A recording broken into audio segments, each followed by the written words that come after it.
చాలామంది ముఖ్యంగా మన తెలుగు రాష్ట్రాలు కావచ్చు, కొంచెం దక్షిణాది రాష్ట్రాలు కావచ్చు, మనం ఎక్కువగా వినేది మేము ఢిల్లీ మెడలు ఉంచుతాం, చొక్కా పట్టుకొని నేలకు దించుతాం, తడాకా చూపిస్తాం అని దక్షిణాది నాయకులు చాలామంది చాలా పెద్ద పెద్ద మాటలు మాట్లాడుతూ ఉంటారు. కానీ నిజంగా వాళ్ళు ఢిల్లీకి రాగానే ఆ మాటలు ఎందుకు గొంతులోంచి రావు, పెగలు ఏంటో భయం అనుకుంటాం. అంటే ఎందుకు రాదు అంటే ఆ మాటలు వ్యక్తుల్ని చూసి వీటన్నిటికంటే కూడా ఢిల్లీ రాజధాని చూసిన ఆ విశిష్టత, ఇక్కడున్న విశిష్టత, ఢిల్లీ అనేది ఒక వ్యక్తుల గురించి కాదు, అది చేసిన త్యాగాల గురించి.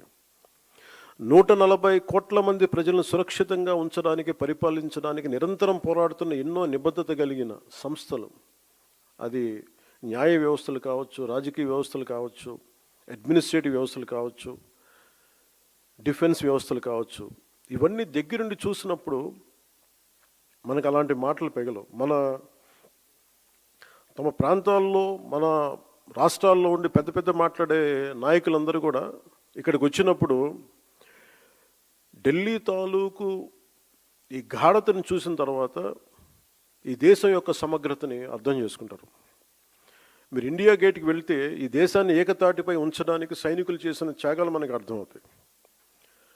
ఒక సెంట్రల్ హాల్కి వెళ్తే 370కి పైగా న్యాయ నిపుణులు, అంబేద్కర్ గారు రాజ్యాంగ సారథిగా, చాలామంది ప్రముఖులు, నాయకులు కలిసి 2 సంవత్సరాల 11 నెలల 17 రోజుల పాటు రాజ్యాంగ చర్చలను ఎలా జరిపారో మనకి అర్థమవుతుంది.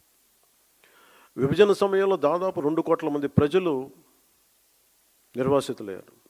18 నుండి 20 లక్షల మంది ప్రజలు ప్రాణాలు కోల్పోయారు.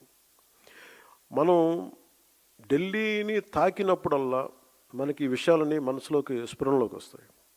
ఇక్కడ నుండి కొన్ని గంటల దూరంలోనే మన పట్ల ఎంతో శత్రుత్వంతో ఉన్న పాకిస్తాన్ ఎంతసేపు ఆ సరిహద్దులు కనిపిస్తూ ఉంటాయి మనకి.